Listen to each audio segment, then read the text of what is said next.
Hello, welcome to my channel, Fresh Life with Lily. And today I have a guest speaker, my husband, David. Hello. Hello. So in my channel, normally I talk about travel, fashion, as well as health living. So today's topic is in the healthy living part, which means the healthy finance. You have to have a healthy finance in order to have a healthy living, right?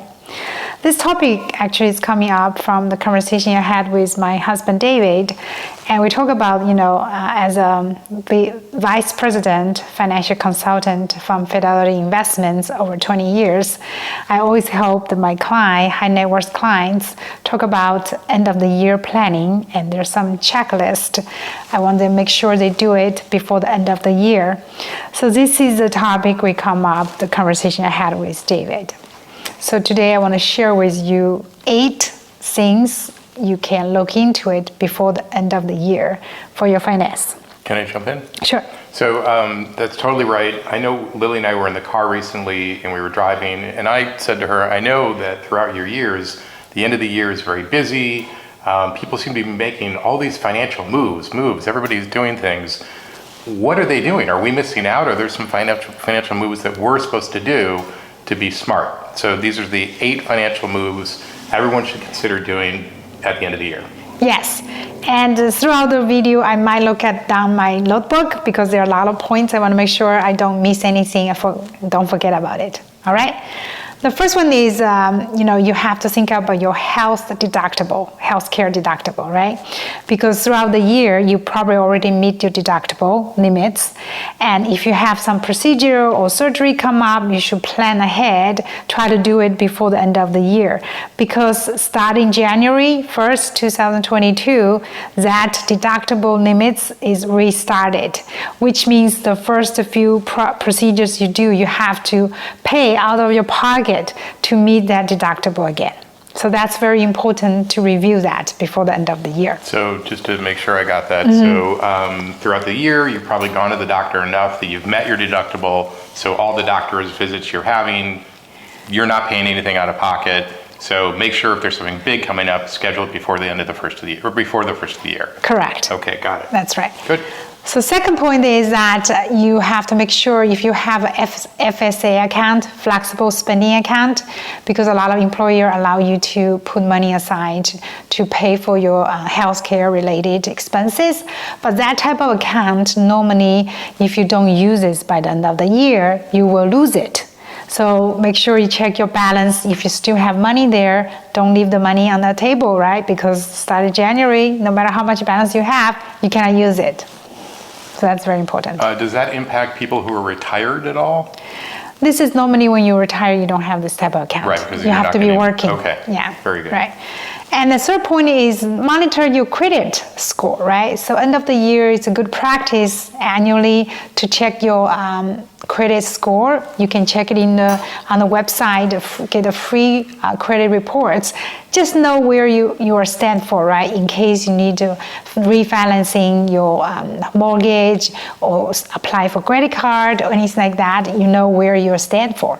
You can go to the 3 big credit agencies, and once you get a free credit report, and not only to know what your credit score is, but you can check to make sure if there are any mistakes or if there are any purchases or fraud, basically. Yeah, that's right. very good. It's a really good thing. We actually do that every year. Nice. Yeah. My husband is very good at it. Stay on top of it. He's awesome. And then the fourth point is that to maximize your contribution for your retirement goal, right? Like 401k sponsor plan from your employer, because by the end of the year, you can maximize the contribution for your 401k. In 2020-21, it's $19,500. But if you're over 50, you can contribute catch up additional $6,500, so maximum is $26,000 for 2021. That's a big chunk of your money you can put in your 401k, because the money you put in your 401k will not be included in your income. So when you report income taxes, that will be less. You report it to IRS. So that point is really saving money. Let me jump into the question. So this is different than the putting money every year as we do into a traditional IRA. Correct. This is different than that. Different.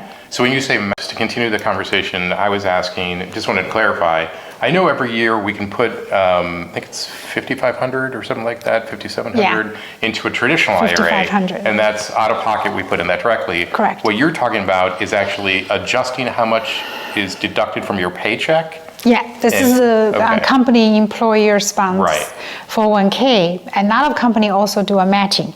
So it's a free money. You know, if you don't contribute, they don't matching anything. So that's very important. You should contribute to your 401k. So the advice is to make sure that it's maximized. Correct. Okay. That's correct. Very because good. before the end of the year, right? Okay. Okay. Number 5 is give your gift to your family members. There is 15,000 gift tax-free you can give to your kids. For example, if we have 3 kids, I can give each kid 15,000. My husband David can give 15,000 each. Oh, each of us can? Each of us can give the kids. So what is the benefit for that? Is down the road, those money are going to be out of your state. So you will be, save money maybe down the road. Also enjoying the money they can enjoy now, right? Not waiting until you passed. So this is more of an estate planning thing you can give to avoid the tax impact once you pass. Correct. Okay. Mm-hmm. Okay. Number 6 is make sure you take RMD, which stands for Retirement Minimum Distribution, by the December 31st. So IRS, the rule before is when you turn 70 and a half, that year you have to take the minimum required distribution from your IRA, but now they extended to the age of 72. So when you turn the year 72 that year, you have to take RMD from your IRA, not from your 401k if you are still working, but if you're not working anymore, that 401k will be included the total amount as well. It's very important to do it by December 31st because IRS will penalize you 50% if you don't do it. In other words, for example, if your RMD is 20,000, IRS, if you don't do it, by the end of the year, they'll take 10,000 from your RMD, which is huge. Wow. Okay, that's huge. Yeah. How does a person know how much to take out? Because people's IRAs are different amounts. Correct. How do you know what percentage to take out? And so that's question 1. Question 2, does it matter if you take out that the RMD all at once, or is there any advantage to do it kind of on a 12 equal installments, so to speak? So normally the financial institute, you have your money, they will have a calculation for you. You can talk to your advisor. They can tell you how much amount you need to take it out. It doesn't matter if you take it one lump sum or you take it periodic withdrawal monthly. But for your income needs, if some people rely on this money for the income, it's better to take it throughout the year, right? Because the market can go up and down. So average out, you can take it maybe in a different time point of the market, high or no. Also give you a stream steady of the income every month. Okay, so that's a big one. Yeah, Wow. That's a good one.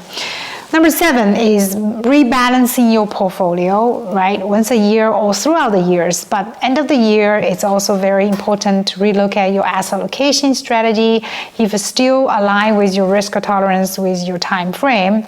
And when you change the position or rebalance your portfolio, it's very important to look at which position you want to sell, right? Because there is an impact of the taxes. When you sell your position, if you hold more than 1 year, you will count as a long-term capital gain, which the rate can be lower than the short-term capital gain rate. Short-term capital gain rate will apply if you hold the position less than 1 year. So in other words, I'm not saying don't make any changes because you're going to pay taxes, but just keep that in mind. If you can sell some positions which has a long-term capital gain versus short-term capital gain. Okay, or the corollary of that would be to, if you plan on selling something that is a short-term capital gain, if you can, maybe hold it for longer than 1 year. If it's kind of a near-term action, just hold off on selling because the tax impact will be less. Is that correct? Okay. Absolutely right. You're very correct. You're a good teacher. Thank you. Okay, last point I want to talk about is a little bit complex concept. It's called tax loss harvesting. Tax loss harvesting. The conversation we talk about is last point is tax loss harvesting. So what it means is, for example, in your portfolio, there are some positions maybe losing money, right? If you have, Home Depot, you lose money. So you sell it. I know people don't like to sell the losers, but think of this way. If you sell it, you can banking that loss of the taxes to use it for future offset for your gains, right? So you sell the Home Depot position, you take a loss, and then you buy Lowe's, similar company, so you don't lose your investments in that same area, but you basically save money for the taxes, because in the future, when Lowe's make money, you can use your loss to offset that gain. Therefore, you even out. You don't pay any taxes to the IRS. Okay, so in the example you just gave, it's a good one. So let's say hypothetically, Home Depot was losing money, and that's an opportunity to actually capture that loss. Correct. But you can apply or allocate that tax loss not only to a future potential sale of Lowe's, but can't you apply it immediately to reduce your overall immediate tax impact? No. I thought you could. Yeah, you can. You can balance it out. If the same year you have some gains, some losses, they can balancing out. They can cancel out each other. Yeah, so they can zero out. It can be a more immediate application. Yeah, exactly. Also, you can carry forward, right? Because the losses you can carry forward $3,000 per year for your future gains. Okay. If this year you don't have any gains or you don't want to sell the gain position. So there's a tax loss carry. You can take that loss that you've banked, and there's a tax loss carry forward of $3,000. Correct. Okay. Every year. Every year. So you can carry forward this year, next year. Yeah. Very good. So those are the tips or steps I think you should look at by the end of the year. And thank you for. Can you repeat them one more time? So one was a health insurance deductible. Okay. Make sure you meet that already. You're planning your health, procedures. Right. Second is check your FSA account if you still have balance, because you can lose it if you don't use it. And third one is monitor your credit. Good. To request a free credit report. Right. The fourth is keep your retirement maximum contribution for 401k. Number 5 is give the gift to your family member. Yeah. Number 6 is make sure you take the RMD by December 31st. Number 7 is rebalance your portfolio in considering long-term capital gain versus short-term capital gain. Good. Number 8 is to use tax loss harvesting strategy to use for your investments. Really good stuff. Really good Thank job. you. Good job. Thank you for watching. Thank you for joining David, and appreciate it. If you like this video, please like it, and please subscribe my channel. I do more meaningful videos for you, as well as to turn that notice button, so when I have new videos come out, you'll be the first one to notice. Thank you so much. Have a wonderful holiday seasons.